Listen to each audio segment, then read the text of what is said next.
చిన్నపిల్లల్లో కానీ యుక్త వయసుల్లో కానీ ఈ తల్లిదండ్రుల ప్రేమ లోపించినప్పుడు వీళ్ళకేంటంటే ముఖ్యంగా వీళ్ళలో యాంగ్జైటీ కానీ డిప్రెషన్ కానీ తర్వాత వాళ్ళలో మానసికంగా స్ట్రెస్ అనేది పెరగడానికి అవకాశం ఉంటుంది.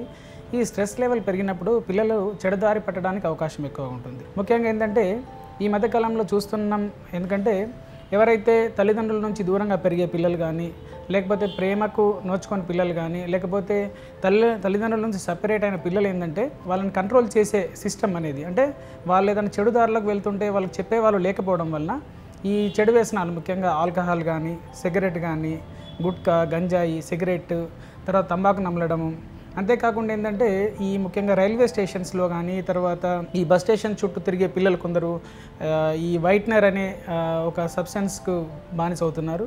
సో దీనివల్ల ఏమవుతుందంటే వాళ్ళ యొక్క విలువైన జీవితం అనేది నష్టపోతున్నారు. ఎందుకంటే అదే ఒకవేళ తల్లిదండ్రుల ప్రేమ అనేది ఉన్నట్లయితే వాళ్ళు ఒక క్రమబద్ధీకరణంగా పెరగడము, తర్వాత వాళ్ళు మంచిగా చదువుకోవడము, మంచి లక్షణాలు అలవర్చుకోవడం అనేది జరుగుతుంది. కానీ ఎప్పుడైతే ఈ ప్రేమకనే దూరంగా ఉండడం వల్ల వాళ్ళలో మానసిక ఒత్తిడి పెరుగుతుంది. అంతేకాకుండా ఈ మత్తు పదార్థాలకు, మనం ఇందాక అనుకున్నట్టు ఈ మత్తు పదార్థాలకు తీవ్రంగా బానిస కావడానికి ఎక్కువ అవకాశాలు ఉన్నాయి. ఈ మధ్యకాలంలో మనం యువత అనేది చాలామంది ఈ డ్రగ్స్కి బానిస అవుతున్నారు. సో ఇలాంటి డ్రగ్స్కు బానిస అవుతున్న వాళ్ళని మనం తల్లిదండ్రులు ముందే గుర్తించినట్లయితే మనం వాళ్ళ విలువైన జీవితాన్ని కాపాడడానికి అవకాశం ఉంటుంది. చాలామంది తల్లిదండ్రులు ఎలా ఉంటారంటే పిల్లలతో పరిచయంగా ఉంటారు.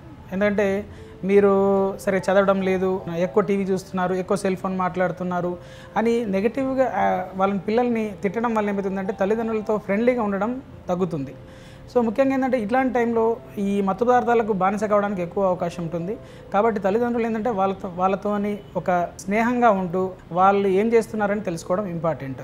పిల్లల్లో ఇంకోటి అంటే కళ్ళు ఎర్రబడడం కానీ, తర్వాత ఆకలి సరిగా వేయకపోవడం కానీ, రాత్రి ఇంటికి వచ్చిన తర్వాత నిద్రపోకపోవడం కానీ, లేకపోతే ఇంకోటి ఏంటంటే కుటుంబ సభ్యులతో కానీ లేకపోతే తల్లిదండ్రులతోని వాగ్వాదాన్ని దిగడం కానీ, తర్వాత పొద్దస్తమానం ఏంటంటే వాళ్ళొక లోకంలో ఉండడము. సో ఇలాంటి లక్షణాలను ఏంటంటే టీచర్స్ కానీ ముఖ్యంగా స్కూల్లో ఒక విద్యార్థి సరిగా చదవడం లేదు, మార్క్స్ తగ్గిపోతున్నాయి, తర్వాత స్కూల్లో పర్ఫార్మెన్స్ తగ్గుతున్నప్పుడు టీచర్స్ కానీ తర్వాత ఇంట్లో కూడా తల్లిదండ్రులు ఇలాంటి గమనించాలి. సో కాబట్టి ఏంటంటే ఇలాంటి లక్షణాలని మనం గమనించి మనము దగ్గరలో ఉన్న సైకియాట్రిస్ట్ని కలిసే విధంగా మనం ప్రోత్సహించాలి.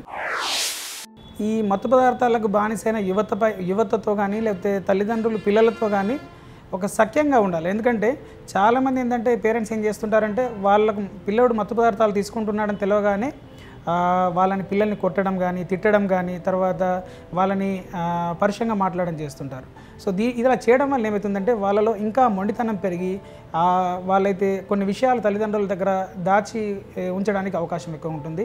కాబట్టి అలాంటి వాళ్ళని ఏంటంటే దగ్గర తీసుకొని ప్రేమగా తీసుకొని నువ్వు ఇలా చేసినందుకు మేము నీకు సరైన ట్రీట్మెంట్ ఇప్పిస్తాము, నువ్వు ఇలాంటి ఈ మత్తు పదార్థాలు అనేవి నీ ఆరోగ్యాన్ని ఇబ్బంది పెడతాయి, కాబట్టి ముఖ్యంగా వాళ్ళకి హెల్త్ ఎడ్యుకేషన్ చేయడం, మీ లివర్ కానీ కిడ్నీస్ కానీ ఏ విధంగా డ్యామేజ్ అవుతున్నాయని చెప్పడము, తర్వాత రెండవది ఏంటంటే వాళ్ళకి అకాడమికల్ గోల్స్ మీరు నష్టపోతున్నారు, దానివల్ల నువ్వు రేపు మంచి స్థాయికి ఎదగకుండా నేను అడ్డుపడుతున్నాయని వాళ్ళకు సఖ్యంగా చెప్పడము, తర్వాత వీలైతే వాళ్ళకి ఎవరైతే పర్సన్స్తో ఇప్పుడు ఇంట్లో కొందరు బాబాయ్ మాట వింటారు, కొందరు తాతయ్య మాట వింటారు, లేకపోతే కొందరు ఫ్రెండ్స్ మాట వింటారు. సో వాళ్ళతోని వాళ్ళకి చెప్పించడం ద్వారా ఏమవుతుందంటే వాళ్ళకు కూడా వాళ్ళకి దానిపైన అవగాహన వస్తుంది. ఓకే నేను చేసింది తప్పు అనేది వాళ్ళు తెలుసుకునే స్థితికి అనేది వస్తారు. అప్పుడు దానివల్ల ఏమవుతుందంటే పిల్లలలో ఒక రకమైన భయం పోయి తల్లిదండ్రులతోని ఫ్రీగా చెప్పుకుంటారు. దానివల్ల తల్లిదండ్రులు ఏంటంటే ఆ పిల్లోని సైకియాట్రిస్ట్ దగ్గర తీసుకెళ్ళి డీఅడిక్షన్ ట్రీట్మెంట్ ద్వారా కానీ డీటాక్సిఫికేషన్ ట్రీట్మెంట్ ద్వారా కానీ మనం వాళ్ళని మార్చడానికి అవకాశం ఉంటుంది. ఇంకోటి ఏంటంటే తల్లిదండ్రులు ఏంటంటే ఇలాంటి వాళ్ళకి ఏంటంటే వాళ్ళకు నచ్చజెప్పి డ్రగ్ స్క్రీనింగ్ ఉంటుంది. వాళ్ళ యూరిన్ శాంపుల్ని మనం అసెస్ చేసినట్లయితే వాళ్ళు ఏ డ్రగ్స్ తీసుకుంటున్నారు, ఆల్కహాల్ తీసుకుంటున్నారా, లేకపోతే గంజాయి తీసుకుంటున్నారా, స్లీపింగ్ పిల్స్ తీసుకుంటున్నారా, లేకపోతే ఏమైనా టొబాకో సంబంధించిన పదార్థాలు తీసుకుంటున్నారా అనేది మనకు తెలుస్తుంది. దానివల్ల వాళ్ళకు నచ్చచెప్పి ట్రీట్మెంట్ ఇప్పించినట్లయితే వాళ్ళ యొక్క అకాడమికల్ గోల్స్ కానీ తర్వాత వాళ్ళ యొక్క పర్ఫార్మెన్స్ కానీ పెరిగి వాళ్ళు మామూలుగా నార్మల్ మనుషులుగా కావడానికి అవకాశం ఉంటుంది.